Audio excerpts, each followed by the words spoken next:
Assalamualaikum warahmatullahi wabarakatuh. Salam sejahtera untuk kita semua. Selamat datang di channel kami, Hasata, Hasanah Semesta untuk semua. Sahabat Hasata yang budiman,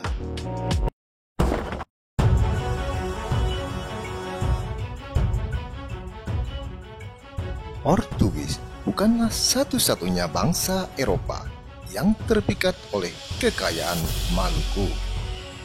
Pada tahun 1521 Masehi, Spanyol juga berlabuh di kepulauan itu hingga akhirnya pertempuran antar mereka pun tinggal menunggu waktu saja. Ketika Portugis tiba di Kepulauan Maluku, dua kerajaan Islam terbesar di kawasan itu, yakni Ternate dan Tidore, sedang berseteru. Kesempatan inilah yang kemudian dimanfaatkan Portugis dan Spanyol untuk menjajaki kemungkinan turut serta dalam pusaran konflik tersebut demi meraih pundi-pundi kejayaan melalui monopoli perdagangan rempah-rempah dari Maluku. Sebelum kita lanjutkan, mohon sobat semuanya untuk subscribe terhadap channel kami agar terus terupdate dengan video-video kami yang menarik lainnya.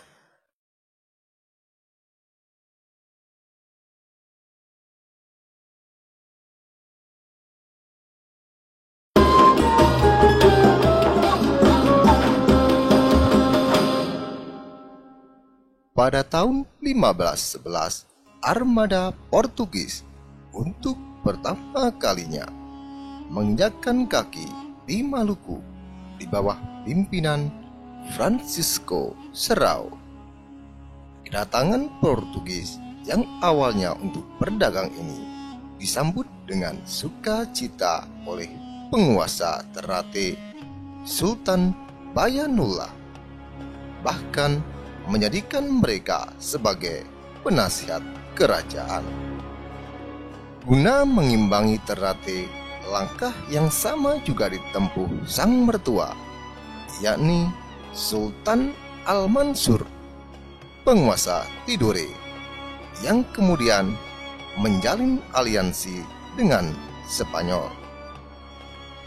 Pada tahun 1521 Masehi, Sultan Bayanullah yang wafat meninggalkan dua pewaris takhta Kesultanan Ternate, yaitu Pangeran Hidayat dan Pangeran Abu Hayat. Karena anak-anak Sultan Bayanullah masih sangat belia, kendali pemerintahan untuk sementara dipegang oleh Permaisuri Nukila dan Pangeran Taruwese, yaitu adik kandung sang sultan. Permaisuri Nukila yang berasal dari Kesultanan Tidore berniat menyatukan kembali Tidore dan Ternate dengan harapan gabungan kerajaan itu dipimpin oleh salah satu dari kedua anaknya. Namun upaya tersebut mendapatkan pertentangan dari Pangeran Taruwese yang juga menginginkan takhta tersebut dengan dukungan dari Portugis. Dari perebutan kekuasaan tersebut, akhirnya menewaskan Pangeran Hidayat yang masih berusia belia. Pasca peristiwa tersebut, Pangeran Taruwese kemudian naik takhta, namun tak lama kemudian terbunuh dalam pemberontakan yang berujung naiknya Sultan Abu Hayat II, adik kandung Pangeran Hidayat.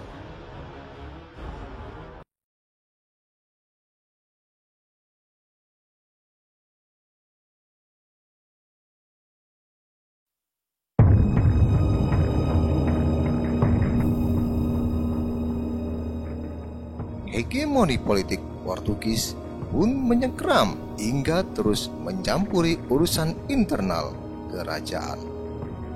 Sultan Abu Hayat II selanjutnya dituding sebagai dalang terbunuhnya Gubernur Portugis Gonzalo Pereira, hingga ia pun ditangkap dan diasingkan ke Malaka sampai wafatnya.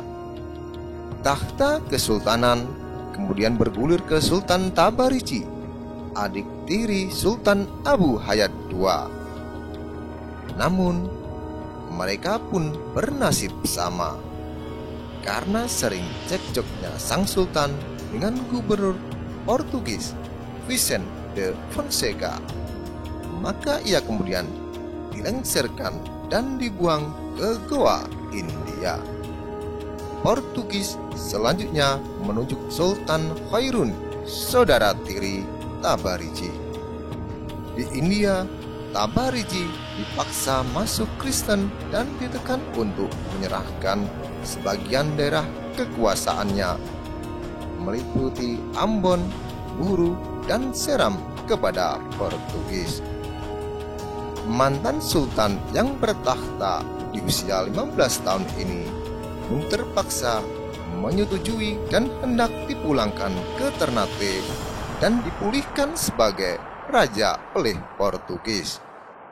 Namun, upaya Portugis ini pun gagal tatkala Tabarizi akhirnya meninggal dalam perjalanan pulang dari Malaka ke Ternate.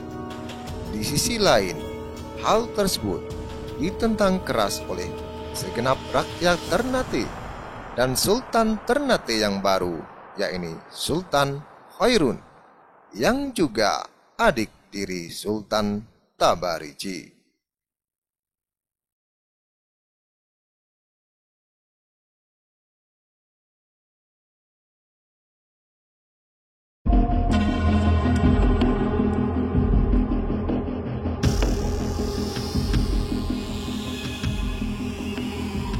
Sultan Khairun yang awalnya diremehkan Portugis karena masih sangat muda, justru bertakhta cukup lama di Ternate, yaitu tahun 1534 sampai 1570.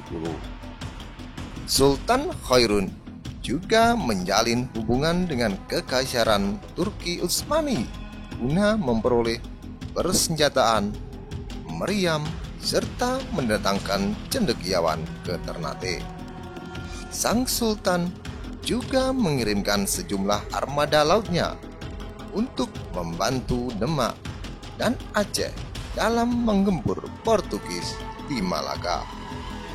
Pada akhirnya, Sultan Khairun dijebak oleh Portugis dengan mengundangnya berkunjung ke benteng Portugis di Ambon pada tanggal 25 Februari 1570. Sultan Khairun yang datang dengan hanya ditemani beberapa pengawal akhirnya dibunuh beserta para pengawalnya atas perintah gubernur Portugis. Kematian sang sultan ini membuat kebencian rakyat Maluku terhadap Portugis semakin meluap-luap. Putra Sultan Khairun, yakni Sultan Ba'abullah, kemudian naik takhta menggantikan ayahnya dan memimpin rakyat Maluku menentang Portugis dalam peperangan selama 5 tahun. Ternate merangkul berbagai kekuatan dari seluruh kepulauan Maluku, Makassar, Jawa, dan Melayu. Dengan kekuatan gabungan berkekuatan 2.000 kapal perang beserta 120.000 tentara, Sultan Ba'abullah akhirnya berhasil mengusir Portugis dari Maluku pada tahun 1575 Masehi. Demikian Sobat Hasata yang budiman. Jangan lupa untuk subscribe, like, dan komen agar terus terupdate dengan video-video kami yang menarik lainnya. Terima kasih. Wassalamualaikum warahmatullahi wabarakatuh.